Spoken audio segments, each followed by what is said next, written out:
What's up guys, this is Void of Dust Gaming, your channel for fresh Arena of Valor content, and today I've got something special because you are going to see the first AOI video on this channel. This is my third AOI game that I have ever played. The win rate so far is 33%, so you can imagine what kind of game this is going to be and how the last game were actually looking like. I think she's one of the trickiest heroes to play in the game just because of her ability to kind of fly around obstacles and fly around things like rocks and towers and stuff like that. So it's a lot of timing, a lot of coordination, and you have to have a good thinking on strategically on where the enemies might be at the point where you are trying to land. So it needs a little bit of a preparation, especially within the fights. And without further ado, I want to present you the build that I've played, because the last games did not really go that well. I decided to go with Leviathan here as a jungle item instead of the Soul Reaver. If you are perfect on AoE, I think the Soul Reaver is the item that works best for her. And then I've taken the Spear of Longinus as well for some survivability, to get some armor and some stuff like that. Then we've got Omniarm's Fenris to boost our damage. We've got the Gilded Greaves in here for the crowd control resistance, and I have taken the Blade of Eternity because if you are not really succeeding too well in engaging the enemies with your second ability, you might have the chance to be revived, and then you can continue what you have intended to do. So this is kind of the roundup build. I think it's pretty common. Arcana wise, I went with my Marksman Warrior build because I don't really specialize in any sort of thing, so I want my attacks to hit pretty hard. Therefore I have taken 10 times Onslaught, I've taken 10 times Assassinate, and I've taken 10 times Skewer, of course level 3 as you can see. And enchantment wise, I have decided to go with the Endless Cycle because I know that I'm going to die. Therefore I want to be revived faster if the situation needs me.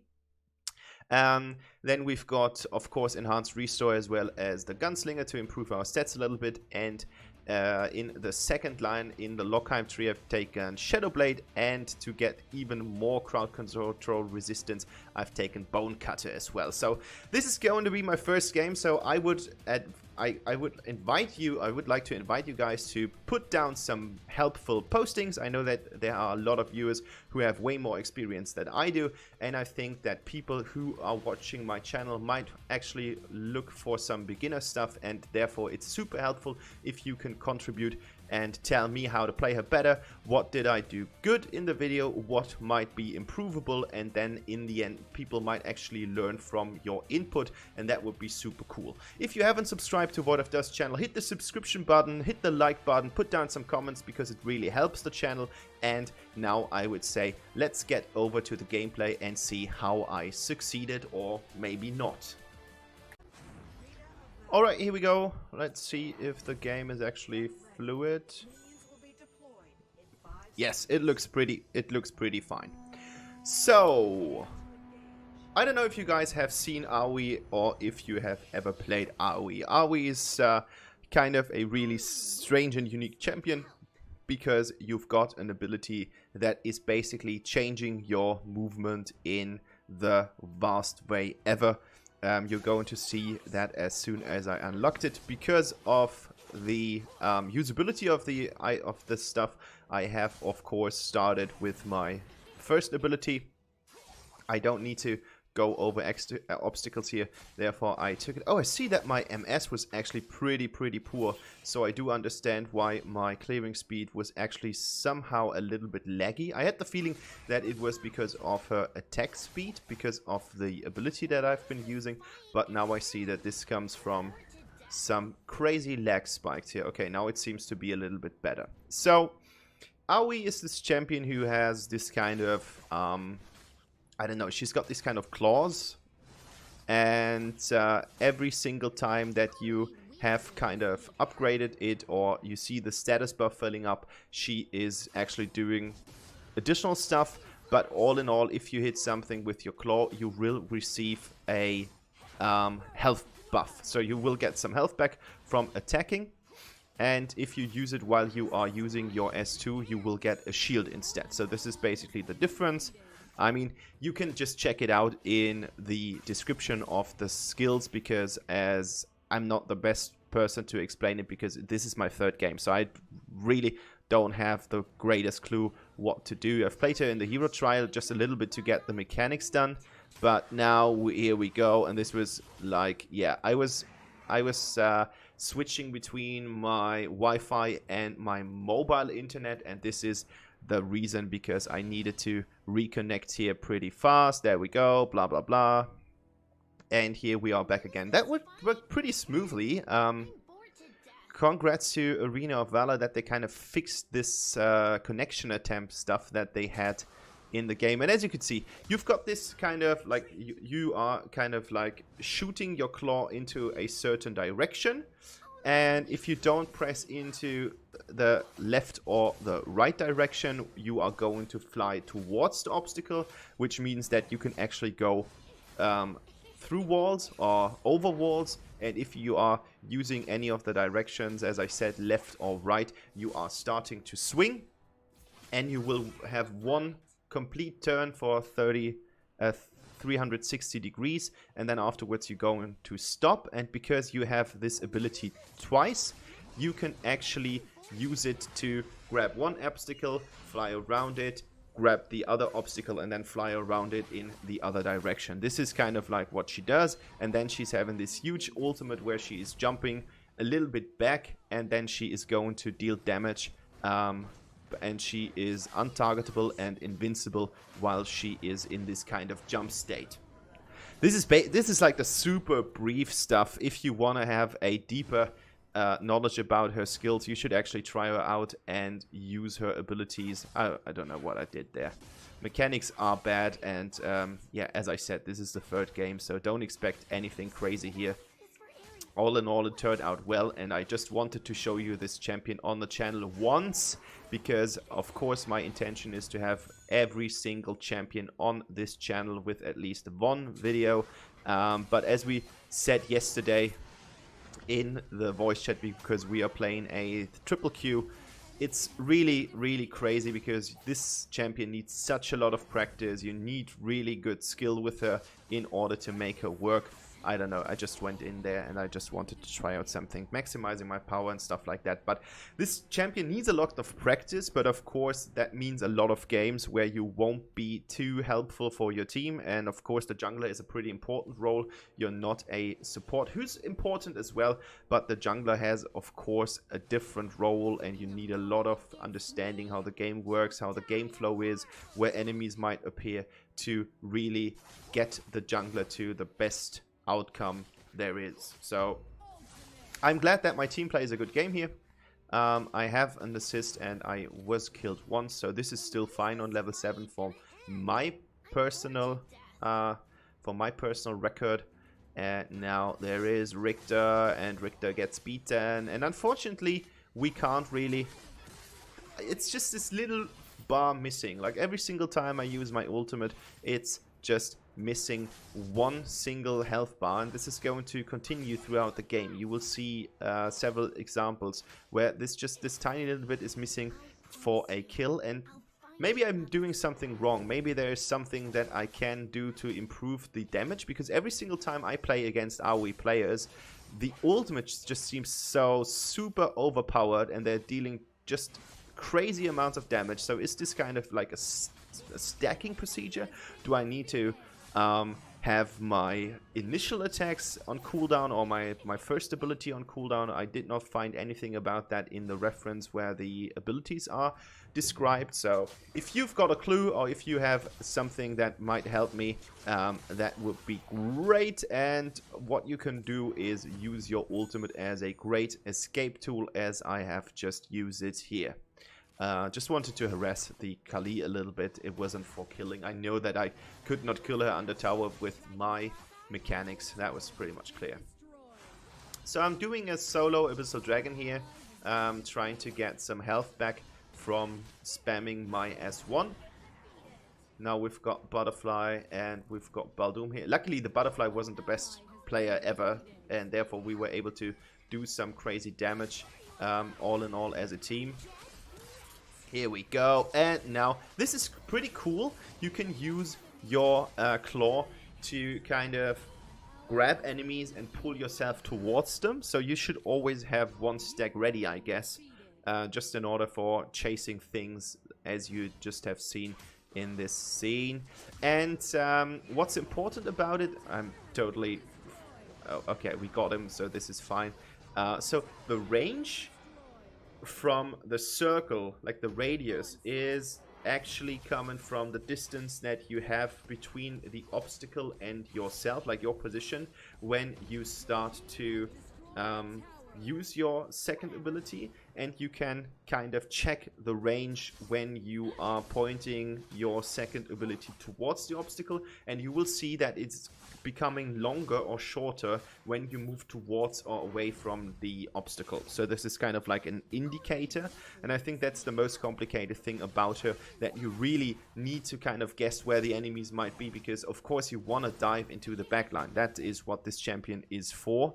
You want to play her as an assassin, you want to use her great mobility in order to get into the enemy lines, but behind the tanks, maybe behind the warriors, and then you want to just harass them from behind, eventually kill the mage or the AD carry, and this is what she is good at. Like, of course, if she is fed, she is destroying tanks as well. Like, I was destroyed by her, and she's got this moment of surprise, which is pretty crazy, because she can just fly around the map, and then she comes from completely unexpected directions, and she will just ruin your day if you are not prepared for her encounter. And I think that's pretty insane. Like, there are either really bad AoE players, as myself, or there are super crazy good AoE players who basically carry the team just by themselves.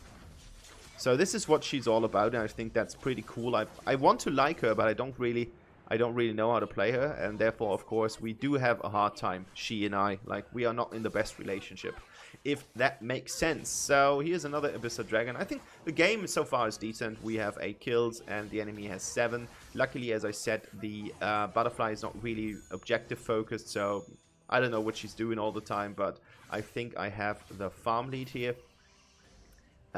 It's always good to kind of focus on your jungle if you don't know what to do with yourself and you can't really help in a team fight.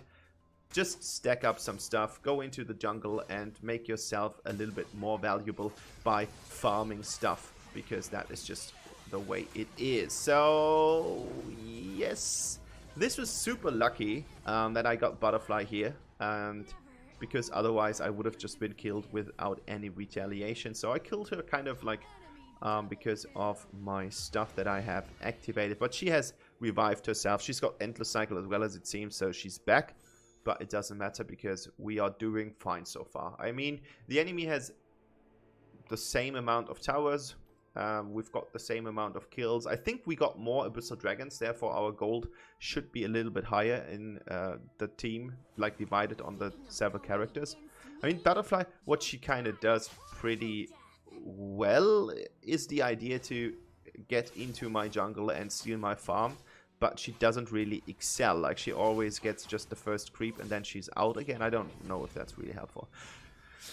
Cool thing was that we were playing with Illumia, and while Illumia is sometimes not the most helpful mage in the game, she got the great utility that you can actually just see every single enemy every single time she uses her ultimate. That's just great stuff. And oh my god, she's using her ult pretty well against us. We didn't really spot a chance here, but I wanted to go in. Good for her that she got the shield up, because as you eventually saw, I've got enough damage in order to get her. And with this shield that you do get, I wonder if it is a good idea to... Oh my goodness, that went really, really well. I mean, the damage output is actually crazy coming from your auto attacks and your first ability. But I wonder if Forest Wanderer with the green enchantment makes sense, where you enhance your shield capabilities. Not really sure about it. I haven't seen it yet. But I wonder if that is actually something that might be useful, because you're slowing the enemy and your shield becomes a little bit better. So that might be actually quite helpful. I don't know how you guys think about it, and if you think that this is something that one might actually use. So maybe you want to put something down in the comments below to tell me if you think that this might be a good idea, or maybe I'm having the worst idea ever right now. It's just a player thought here. So I just clicked in the wrong direction. I wanted to swing up into Talonas's face. Didn't work out the way I wanted it to, and I'm going full throttle in. She's using a shield again pretty well, but I think the encounter was actually alright because my team was there at the right time. Now I'm do eat 2 tower shots. That was unnecessary, but we got a kill on that, and we got some tiny damage, some minor damage on the tower, so I think that was actually worth. And now we have turned the 9-9 into a 15-11. So we're going with Fenris here, and then we are basically full build in terms of the damage, and the other stuff is just cosmetics because we're going to die anyway. So yes, this is something that you want to see. So be prepared for the next videos. I had the opportunity to record quite a lot of content. I've got some Lindis stuff in there. I've got some Tulin stuff eventually. I need to check out the footages if that is some valuable stuff for YouTube. But I think the Lindis game is actually quite fun because you can see how strong she is with her new skill set. I don't know if you guys have realized that, but Lindis has changed a lot. Like, her ultimate changed completely. It's a complete new ultimate with a dash ability instead of firing 5 times bolt stuff. So this is actually really crazy. Oh my god, I just mechanicked out of the situation, but it doesn't matter. We're going in. Doom is about to be dead. Defeated stuff here, and I did not get the kill unfortunately on Telenas, but that would have been a 7-5-8, which is a really good... Oh, I've defeated her. Okay, I thought I was on... Oh, I was on 5-4 and now I'm on 6-5. So yes, I got her, which is actually from my experience of what I expected from the game. I was like, this is going to be a YouTube video. This is so good. I've never done something like that before, so I was really enjoying this kind of game. 19-13 already. Joker is completely soloing that Abyssal Dragon. I decided to go for the Blade of Eternity here just to kind of get the revive buff, because I saw that this is going to be team fights all over the place right now because we are already 14 minutes in the game. And therefore I decided I would have more usage if I would get that item first and then go into Fenris afterwards. So this was my plan, so that you just understand what I'm about to do. So we've got 26 stacks, 27 stacks right now, so the whole farming process goes well. I think Butterfly has less than I do. There's no way to figure out how many stacks she has, but I think we're doing good here farm wise. And now this is the time to encounter the enemies and rolling around. And again, just this tiny health stuff is missing from wrecking Tal'Nas and just giving her a really bad day. Didn't work out the way I wanted it to, but now I do get a free red buff in the enemy jungle, which means I can go back into the fight pretty soonish. So here we go. And now I just decided to go in using my ability here, and that was so lucky. My goodness, that was lucky. People were actually surprised how I managed to pull that off, and yeah, there was luck involved, nothing else. That wasn't about skill, it was just pure luck. And now I was thinking, like, should I still stay? Should I try something out, or should I go? And this was like the worst. This was so bad. I was like, okay, look guys, this is crazy. And I think I stressed my luck for quite enough now, so I need to get back. Are we going to go in? Yes, of course we're going to go in. And now we are still back. We are still alive, so this is really crazy. So I used this minion to get some health back. We're still in the fight. I was checking out how the situation is actually looking like, and here we go. Again, it didn't work out the way I wanted to do. Again, she is still staying with some life. Maybe it would have been better to get Fenris just to get this extra % of damage, because she was already low, so that would have meant that I would have increased damage because of 50% less, 50% of health, or less than 50% health. That maybe that would have been the little tiny asset that I needed in this sequence. But, well, we can't change it, and we're still on a pretty reasonable 668, so I'm fine with that in terms of my performance. Keep an eye on Slayer, and as you can see, the people are gathering around the Dark Slayer, so that means that we should go up and defend it or try to steal it. The enemies are trying to zone us here, and now Butterfly appeared, so this was kind of like maybe they're not making or not doing the Dark Slayer. Maybe they're just up for something else, but as they're roaming back, you can see that they have something in mind. There is a plan, and yes, here we go. She was defeated by him, and now a really nice timed ultimate, and I was too slow using my Frostbite, and therefore they got the Dark Slayer. That was not played well. I mean, I don't know why the Baldoon was revived, but he didn't use his ability to summon the dragon. I don't know what this was all about. I would have just used it, because otherwise it might just be the case that he will be revived and then the effect has run off. But as you can see, everyone is zoning Richter. We still do have 2 minions left, and this is the end of the game. And this is my first win. This is the first good game that I can actually show you, because the other games were quite poor. I don't really think that I had any impact in the other games, so I'm pretty proud of myself that I was able to pull that off, and now I'm sharing it with you guys. So I'm really keen on what you think about this kind of game. Did you like it? Did you play a better game with your AoE in your third match with her? 6.8, so I was the worst player, but that's completely fine. That's completely understandable.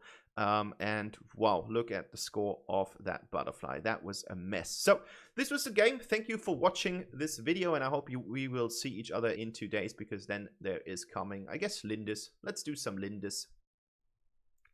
Have a good evening. Bye-bye.